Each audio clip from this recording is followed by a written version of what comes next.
Welcome to BorderDrip, your trusted source for U.S. immigration updates.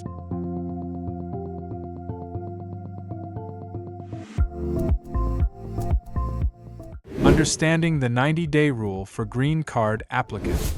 If you're planning to apply for a green card in the U.S., understanding the 90-day rule is crucial. This rule can significantly impact your application, potentially leading to delays or even denial. In this guide, we'll break down what the 90-day rule is, how it applies to different situations, and what steps you can take to ensure a smooth green card process. What is the 90-day rule? The 90-day rule is a guideline used by U.S. immigration authorities to assess whether an individual misrepresented their intent when entering the country on a non-immigrant visa, such as a tourist, B1/B2, or student, F1 visa. If a person takes actions within 90 days of arrival that indicate an intent to stay permanently, such as applying for a green card, U.S. Citizenship and Immigration Services, USCIS, may presume that they misrepresented their original purpose for entering the country. How misrepresentation is determined. Misrepresentation occurs when someone provides false information to gain an immigration benefit. USCIS may presume misrepresentation if a person enters the U.S. on a temporary visa but then takes immediate steps toward permanent residency. This can raise concerns about whether the applicant had an undisclosed intent to immigrate from the beginning. Common examples of misrepresentation: entering on a tourist visa while secretly planning to marry a U.S. citizen and apply for a green card. Engaging in unauthorized employment. Enrolling in school without the proper visa. Attempting to adjust status or change visa categories without proper authorization.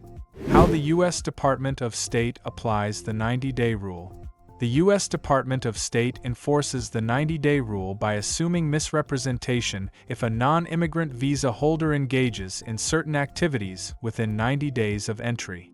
The burden then falls on the applicant to prove that they did not intend to immigrate at the time of arrival. Actions that may trigger the 90-day rule. Working without authorization. Marrying a U.S. citizen and moving in together. Applying for a green card or changing visa status without prior approval. USCIS versus Department of State. Key differences. While the Department of State applies the 90-day rule as a formal guideline, USCIS does not have an official 90-day rule. Instead, USCIS evaluates cases individually to determine whether there is sufficient evidence to suspect misrepresentation. USCIS guidelines. If evidence suggests misrepresentation, the applicant may be deemed inadmissible. Cases involving marriage to a U.S. citizen often receive more leniency but still undergo scrutiny. What the 90-day rule means for green card applicants.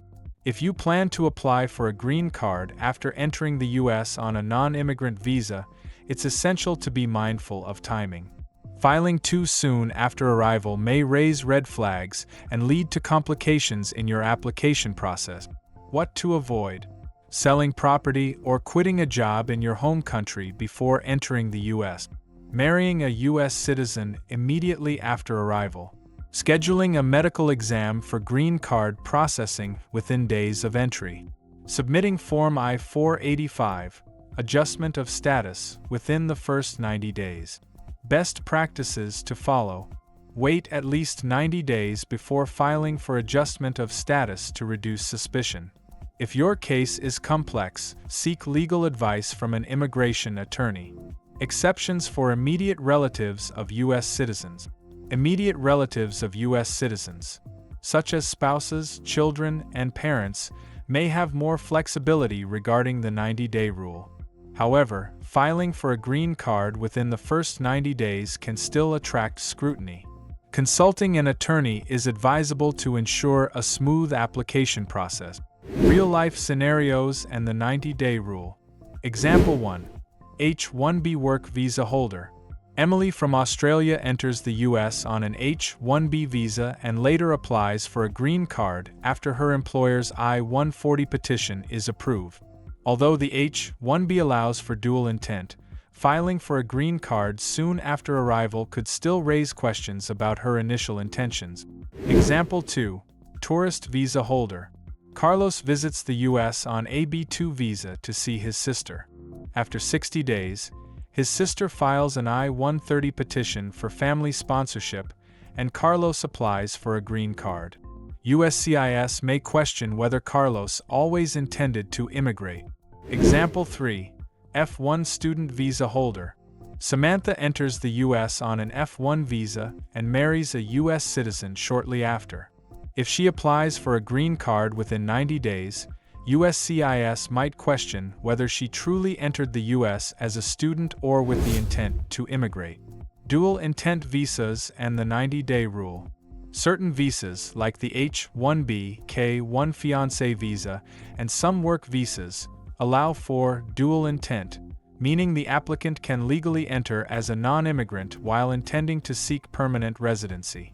If you hold a dual intent visa, the 90-day rule is less of a concern, but it's still best to proceed cautiously and seek professional guidance. Final thoughts.